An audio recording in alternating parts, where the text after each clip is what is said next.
Hello, welcome to day 9 of ప్రవాహపథం polity series. ఇందులో భాగంగా పార్లమెంట్ పార్ట్ 2 చూస్తున్నాం. అందులో మనకు 4 టాపిక్స్ ఉన్నాయి. ఫస్ట్ 2 టాపిక్స్ మనం ఆల్రెడీ డిస్కస్ చేసేసాం. థర్డ్ది ఏంటంటే టైప్స్ ఆఫ్ మెజారిటీ. ఇది చాలా important topic. Types of majority చూస్తే మనకు 4 టైప్స్ ఆఫ్ మెజారిటీస్ ఉన్నాయి. ఏంటంటే simple majority, effective majority, absolute majority and special majority. Special మెజారిటీలో 3 టైప్స్. యాక్చువల్గా టైప్ 4 కూడా ఉంటుంది, బట్ టైప్ 4లో స్టేట్ లెజిస్లేచర్స్ ఇన్వాల్వ్ అవుతాయి. సో స్టేట్ లెజిస్లేచర్స్ ఇన్వాల్వ్ అవుతున్నాయి కాబట్టి టైప్ 4ని ఇందులో పార్లమెంట్ అనే చాప్టర్లో ఇంక్లూడ్ చేయట్లేదు. ఓకే, ఫస్ట్ది ఏంటి అంటే సింపుల్ మెజారిటీ. సింపుల్ మెజారిటీ ఏంటి? Half of the members present and voting +1. చూడండి, ఇక్కడెక్కడ టోటల్ మెంబర్షిప్ అని చెప్పట్లేదు. ఎంతమంది అయితే ఆ రోజు ప్రజెంట్ అయి ఉన్నారో, సపోజ్ టోటల్ మెంబర్షిప్ 500 అనుకుందాం. 400 మెంబర్సే వచ్చారు, 100 మెంబర్స్ ఆబ్సెంట్. బట్ అందులో కూడా 300 మెంబర్సే ఓటింగ్ వేశారు. దెన్ మనకు కావాల్సింది half of 300 +1, not half of 500, not half of 400.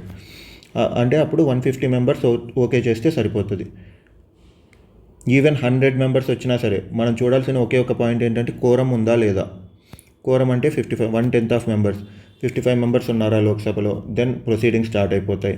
ఈ 55 మెంబర్స్లో సపోజ్ 60 మెంబర్సే వచ్చారనుకుందాం ఆ రోజు, దెన్ 60 మెంబర్సే ఓట్ వేసారనుకుందాం, even 31 is also okay. So simple majority అంటే ఇది.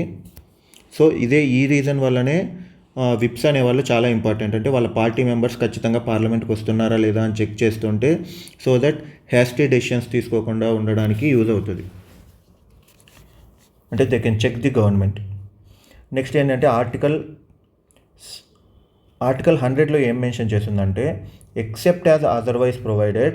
అంటే సపరేట్గా మెన్షన్ చేస్తున్నారనుకోండి, ఈ ప్రొవిజన్స్ ఇంప్లిమెంట్ చేయడానికి మీకు 2/3 of members present and voting majority కావాలి, లేకపోతే దీదెన్ మెంబర్షిప్ అంటే ఎఫెక్టివ్ మెజారిటీని ఇది కావాలి, లేకపోతే 2/3 ఆఫ్ ప్రజెంట్ అండ్ ఓటింగ్ మాత్రమే కావాలి, స్పెషల్ మెజారిటీ కావాలి. ఇలా మెన్షన్ చేస్తే తప్ప మిగిలిన కేసెస్ అన్నిట్లో కూడా పార్లమెంట్ అగ్రీ చేయడం అంటే సింపుల్ మెజారిటీ అనే అర్థం. సపరేట్గా మెన్షన్ చేస్తేనే ఆ మెజారిటీ యూజ్ చేయాలి. In all remaining cases majority means simple majority. Next ఇది ఎక్కడెక్కడ యూజ్ చేస్తారంటే, ఒకటి ordinary bills, money bills, financial bills pass చేయడం కోసం.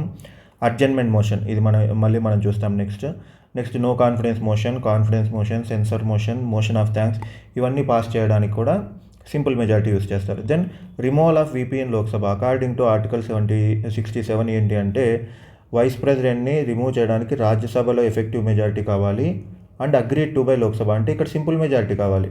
అంటే లోక్సభలో సింపుల్ మెజారిటీ చాలు, అదే ఇక్కడ మెన్షన్ చేసింది. రాజ్యసభ గురించి మళ్ళీ మనం చూస్తాం, ఆల్రెడీ డిస్కస్ కూడా చేసాం, బట్ ఇంకోసారి చూస్తాం. Then approval of imposition of president's rule 2 months rule. ఇక్కడ ప్రెసిడెంట్ రూల్ ఒకసారి కానీ ఓకే చేశారు అంటే 2 months లోపు పార్లమెంట్ అనేది అప్రూవ్ చేయాలి ప్రెసిడెంట్స్ రూల్ని వితిన్ 2 months. అది సింపుల్ మెజారిటీతో. ఈవెన్ ఫినాన్షియల్ ఎమర్జెన్సీ కూడా ఇక్కడ కూడా 2 months రూల్ అంటే ఇక్కడ రూల్ చేయడం కాదు, కండిషన్ అని. 2 months కండిషన్ ఏంటంటే within 2 months financial emergency approve చేయాలి, అది కూడా సింపుల్ మెజారిటీతో. Whereas national emergency under article 352 approve చేయాలంటే 1 month టైం ఉంటుంది. ఓకే, నెక్స్ట్ ఏంటంటే ఎలక్షన్. ఇది మనం ఎమర్జెన్సీ చాప్టర్లో ఆల్రెడీ డిస్కస్ చేసాం. Election of speaker and deputy speaker, ఇది మనకి ఆర్టికల్ నెంబర్ 93 చెప్తుంది. ఆర్టికల్ 93 ప్రకారం స్పీకర్ని, డిప్యూటీ స్పీకర్ని ఎలక్ట్ చేయాలి అంటే సింపుల్ మెజారిటీ చాలు. Election of deputy chairman of Rajya Sabha, chairman కాదు, ఓన్లీ డిప్యూటీ చైర్మన్. ఎందుకంటే చైర్మన్ అంటే వైస్ ప్రెసిడెంట్, ఆయన్ని ప్రపోర్షనల్ రిప్రజెంటేషన్ మెథడ్ వైస్ ప్రెసిడెంట్ని. ఇక్కడ డిప్యూటీ చైర్మన్ వచ్చి రాజ్యసభలో ఎలక్షన్ సింపుల్ మెజారిటీతో యూజ్ చేస్తారు. ఇది ఆర్టికల్ నెంబర్ 89 చెప్తుంది, ఇది 93. రెండింటికి డిఫరెన్స్ 4 ఉంటుంది. Next one is Lok Sabha resolution for disapproving the continuance of national emergency. అంటే నేషనల్ ఎమర్జెన్సీ కంటిన్యూ అయ్యేటప్పుడు దాన్ని డిస్కంటిన్యూ చేయాలంటే 2 మార్గాలు ఉన్నాయి. ఒకటి ప్రెసిడెంట్ మళ్ళీ సబ్సిక్వెంట్ ప్రొక్లమేషన్ ఇష్యూ చేసి డిస్కంటిన్యూ చేయొచ్చు. అంటే ఎమర్జెన్సీ ఇంకా ఇక్కడ నుంచి సీజ్ అయిపోతుంది అని ప్రెసిడెంట్ అయినా చెప్పొచ్చు. లేకపోతే లోక్సభ అనేది సింపుల్ మెజారిటీతో పాస్ చేయొచ్చు. యాక్చువల్గా ఇది ఒరిజినల్ కాన్స్టిట్యూషన్లో లేదు, ఇది 44th కాన్స్టిట్యూషనల్ అమెండ్మెంట్ యాక్ట్ 1978 ద్వారా యాడ్ చేశారు. అంతకుముందు only president can revoke the emergency. ఒకసారి ఎమర్జెన్సీ స్టార్ట్ అయిందంటే ప్రెసిడెంటే దాన్ని స్టాప్ చేయగలడు. But thanks to 44th constitutional amendment act చాలా సేఫ్ గార్డ్స్ వచ్చాయి. నెక్స్ట్ ఏంటి అంటే ఎఫెక్టివ్ మెజారిటీ ఏంటి అంటే majority of total membership minus vacant seats. Suppose total membership 550 అనుకుందాం, దాంట్లో 50 మెంబర్స్ వేకెంట్ సీట్స్ ఉన్నాయి, either by death or resignation or disqualification under anti defection law, లేకపోతే వేరే డిస్క్వాలిఫికేషన్ అయ్యి వచ్చి చెప్పాను 2 years కంటే ఎక్కువ ఇంప్రిజన్మెంట్ అంటే వాళ్ళు కూడా డిస్క్వాలిఫై అవుతారని, ఆర్ఎల్స్ వేరే డిస్క్వాలిఫికేషన్స్ లైక్ ఎలక్షనే ఫ్రాడ్ జరిగిందని చెప్పి కోర్ట్స్ చెప్పడం, ఈ అన్ని రీజన్స్ వల్ల 50 seats వేకెంట్ అయ్యింది అనుకుందాం. అప్పుడు 500 ఎఫెక్టివ్ స్ట్రెంత్, ఇర్రెస్పెక్టివ్ ఆఫ్ ఎంతమంది వచ్చారు ఎంతమంది ఓట్ చేశారు అనే సంబంధం లేకుండా 500 డివైడెడ్ బై 2 + 1 అంటే 251 మెంబర్స్ ఓకే చెప్తే సరిపోతుంది. ఇక్కడ ప్రజెంట్ అండ్ ఓటింగ్తో మనకు సంబంధమే లేదు.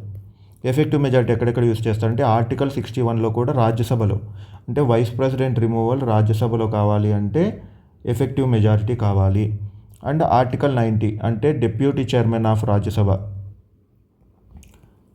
ఇతన్ని రిమూవ్ చేయాలన్నా కూడా ఎఫెక్టివ్ మెజారిటీ కావాలి. Then article 94 removal of speaker and deputy speaker of Lok Sabha, వీటికి కూడా ఎఫెక్టివ్ మెజారిటీ కావాలి. ఇంకా సిమిలర్ ఆర్టికల్స్ ఏంటంటే ఇక్కడ డిఫరెన్స్ చూడండి 89 ఉంటుంది రెండింటికి. Removal of legislative council chairman in state, దీనికి effective majority. Removal of legislative assembly speaker, దీనికి కూడా మనకి ఎఫెక్టివ్ మెజారిటీ కావాలి. సింపుల్గా చెప్పాలంటే ప్రిసైడింగ్ ఆఫీసర్స్ని ఎవరిని రిమూవ్ చేయాలన్నా వాళ్ళ హౌసెస్లో ఎఫెక్టివ్ మెజారిటీ కావాలి. ఇది జనరలైజ్డ్ స్టేట్మెంట్. నెక్స్ట్ ఏంటంటే absolute majority majority of total membership అంటే 550 అనుకోండి మెంబర్షిప్, వేకెన్సీస్ ఉన్నా యాబ్సెంటీస్ ఉన్నా నాట్ ప్రజెంట్ అండ్ ఓటింగ్ ఇవేవి సంబంధం లేదు మనకి. ఇది ఫిక్స్డ్ నెంబర్ అబ్సల్యూట్ మెజారిటీ అనేది 550 డివైడెడ్ బై 2 275 + 1 276 మెంబర్స్ ఓకే చెప్తే చాలు. బట్ ఏంటి అంటే ఇక్కడ ఇది కాన్స్టిట్యూషన్లో ఎక్కడే కానీ ఏ పర్పస్ కోసమైనా అబ్సల్యూట్ మెజారిటీ యూజ్ చేయొచ్చు అంటే ఏం మెన్షన్ చేయలేదు. సో అబ్సల్యూట్ మెజారిటీ అనేది అంటే స్టాండ్ అలోన్గా మెన్షన్ చేయలేదు, కానీ స్పెషల్ మెజారిటీలో 2/3 ప్రజెంట్ అండ్ ఓటింగ్ ఉండాలి, అది అబ్సల్యూట్ మెజారిటీ అయి ఉండాలి అని రెండింటిని కలిపి చెప్పారు, కానీ స్టాండ్ అలోన్గా ఎప్పుడూ లేదు, అంటే అదే సపరేట్గా ఎప్పుడు లేదు. దెన్ స్పెషల్ మెజారిటీలో టైప్ 1 ఏంటి అంటే అబ్సల్యూట్ మెజారిటీ అంటే పైన మాట్లాడుకున్నాం టోటల్ మెంబర్షిప్లో majority as well as, and ఇక్కడ ఆర్ కాదు, as well as 2/3 of members present and voting, అంటే ఆ రోజు ఎంతమంది వచ్చారు ఓటేశారు దాంట్లో 2/3. సపోజ్ మనకు 500 మెంబర్స్ అనుకుందాం, ఎగ్జాంపుల్ తీసుకుంటే 500 మెంబర్స్ అనుకుందాం, అందులో ప్రజెంట్ అండ్ ఓటింగ్ 300 అనుకుందాం. అప్పుడు మనకు 2/3 ఏమవుతుంది, 2/3 × 300 వేసుకుంటే సపోజ్ 200 మెంబర్సే ఎస్ చెప్పారు అనుకుందాం. వేరాజ్ అబ్సల్యూట్ మెజారిటీ మనకి ఏం చెప్తుంది, ఫస్ట్ కండిషన్ అనేది 500 × 2/3, సింప్లిఫికేషన్ కోసం 510 అనుకుందాం. ఇక్కడ 3 1 3 7 120 అంటే 340 మెంబర్స్ అంటే 340 ఓట్స్ రావాలి. బట్ మనకి ఎన్ని వచ్చాయి, 200 వచ్చాయి. సో ఇది ఈ స్పెషల్ మెజారిటీతో పాస్ అయినట్టు కాదు, అంటే ఈ రెండు కండిషన్స్ కూడా ఒకేసారి సాటిస్ఫై అవ్వాలి, కానీ ఏదో ఒకటి అంటే కుదరదు. ఇది ఎందుకంటే హేస్టీగా కాన్స్టిట్యూషనల్ అమెండ్మెంట్స్ పాస్ చేయకుండా ఉండడం కోసం జాగ్రత్తలు తీసుకొని చేసిండే స్టెప్ ఇది. We must appreciate constitutional makers for including this. అంటే ఈ రెండు పెట్టడం వల్ల ఈజీ అవుతుంది. దీనికి ఎగ్జాంపుల్ కూడా చూసాం విత్ న్యూమరికల్ ఎగ్జాంపుల్. ఇది ఎక్కడెక్కడ యూస్ చేస్తామంటే article 368 amendment of the constitution, then article 124 removal of supreme court judges, article 217 removal of high court judges, article 148 removal of controller and auditor general, article 324 removal of chief election commissioner, article 243K removal of state election commissioner, then article 352 proclamation of national emergency అంటే national emergency accept చేయడానికి approval of national emergency. దీనికోసం ఈ అన్నిటి కోసం మనకు special majority type 1 కావాలి. Next ఏంటంటే type 2, special మెజారిటీలో type 2 ఏంటంటే 2/3 ఆఫ్ టోటల్ మెంబర్షిప్.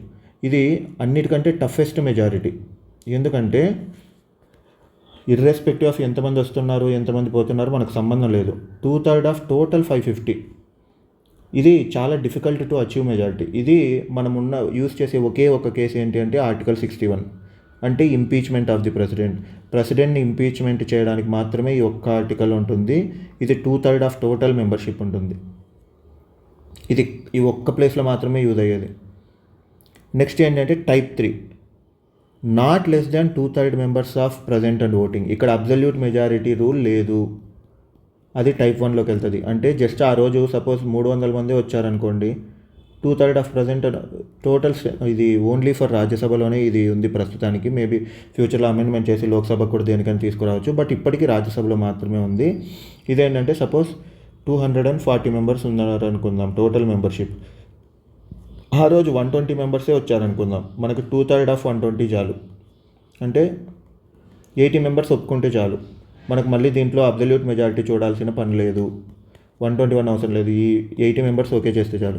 ఇది ఎక్కడంటే మనం యూజ్ చేసేది రెండు కేసెస్లో. ఆర్టికల్ 249 ఏం చెప్తుందంటే రెజల్యూషన్ పాస్ చేస్తుంది రాజ్యసభ, స్టేట్ సబ్జెక్ట్లో, స్టేట్ లిస్ట్లో ఉన్న సబ్జెక్టు పైన యూనియన్ అనేది లా చేయొచ్చు అని రెజల్యూషన్ పాస్ చేసి 1 ఇయర్ వరకు ఆ సబ్జెక్ట్ మీద లా చేయొచ్చు అని రాజ్యసభ పార్లమెంట్కి పర్మిషన్ ఇస్తుంది. ఇది పర్మిషన్ మాత్రమే. తర్వాత లా చేయడం మళ్ళీ సపరేట్గా లా చేస్తుంది ఆ సబ్జెక్ట్ మీద. సపోజ్ ల్యాండ్ మీద లా చేయాలి, ల్యాండ్ అనే స్టేట్ సబ్జెక్ట్, వెంటనే ఏం చేస్తుందంటే రాజ్యసభ రెజల్యూషన్ పాస్ చేస్తుంది 2/3 ఆఫ్ ప్రజెంట్ అండ్ ఓటింగ్తో. అంటే మేము సమ్మతిస్తున్నాం, మా నిర్ణయం ఏంటి అంటే మీరు ల్యాండ్ అనే సబ్జెక్ట్ మీద పార్లమెంట్ మొత్తం లా చేయొచ్చు. అప్పుడు ఏం జరుగుతుందంటే అక్కడి నుంచి 1 ఇయర్ పాటు పార్లమెంట్కి ఆ ల్యాండ్ అనే సబ్జెక్టు పార్లమెంట్ సబ్జెక్ట్ అయిపోతుంది. అంటే యూనియన్ లిస్ట్లో టెంపరీగా ఉంటుంది.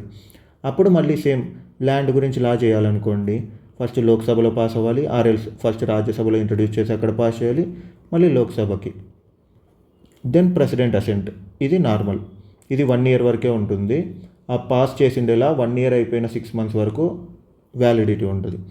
దెన్ ఏంటంటే article 312, creation of new all India services. ఈ కొత్త all India service, suppose Indian medical service అని కొత్తగా ఇప్పుడు మనకు ఉండేది ఆల్ ఇండియా సర్వీస్లో 3 IAS, IPS, Indian forest service. ఈ 3 మాత్రమే మనకు ఆల్ ఇండియా సర్వీస్లో ఉన్నాయి. ఇన్ కేస్ కొత్త ఆల్ ఇండియా సర్వీస్ క్రియేట్ చేయాలంటే మనకు ఆర్టికల్ 312 ప్రకారం first of all Rajya Sabha resolution ఇస్తుంది, జస్ట్ రెజల్యూషన్ ఇస్తుంది, క్రియేట్ చేయదు. అంటే యూ కెన్ క్రియేట్ అని చెప్పేసి అప్పుడు మనకు పార్లమెంట్ అనేది క్రియేట్ చేస్తుంది కొత్త ఆల్ ఇండియా సర్వీస్ అనేది. ఇది ఎందుకు రాజ్యసభనే అంటే Rajya Sabha is council of states, it represents states. కాబట్టి ఈ 2 ఫీచర్స్ వల్ల ఏంటంటే ఫెడరల్ బ్యాలెన్స్ దెబ్బతింటుంది. అంటే స్టేట్స్ తన రైట్స్ కోల్పోతాయి. స్టేట్స్ రైట్స్ కోల్పోవడం స్టేట్సే ఒప్పుకోవాలి కదా. అంటే స్టేట్స్ ఒప్పుకోవడం అంటే ఇండైరెక్ట్గా కౌన్సిల్ ఆఫ్ స్టేట్స్ ఒప్పుకోవడం. సో కౌన్సిల్ ఆఫ్ స్టేట్స్లో రెజల్యూషన్ అనేది పాస్ చేస్తారు. ఇవి టైప్స్ ఆఫ్ మెజారిటీ. ఇంకొకటి ఏంటి అంటే కాన్స్టిట్యూషనల్ అమెండ్మెంట్ తీసుకొని వచ్చి ఫెడరల్ ఫీచర్స్ డిస్టర్బ్ అవుతున్నాయంటే అది పార్లమెంట్లో స్పెషల్ మెజారిటీతో పాస్ అయ్యి half of the states ratify చేయాలి. ఇది ఎందుకు ఇక్కడ డిస్కస్ చేయట్లేదు మనము అంటే ఇది parliament chapter, not amendment chapter. Parliament ఉన్న పవర్స్ మాత్రమే డిస్కస్ చేస్తున్నాం. That's all. ఏవైనా డౌట్స్ ఉంటే regarding types of majorities you can comment below or you can directly contact me. ఇంకొకటి ఏంటంటే ప్రవాహ యాప్ ఇన్స్టాల్ చేసుకోండి. ఓకే, ప్లే స్టోర్లో ఉంటుంది. Thank you.